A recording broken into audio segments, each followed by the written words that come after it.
म्हणाले, आज मी दत्तगुरु पाहिले, आज मी दत्तगुरु पाहिले.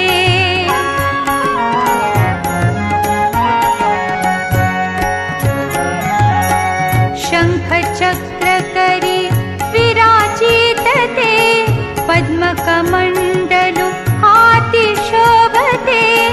शंख चक्र करी विराजित ते, पद्मकमंडलु हाती शोभते.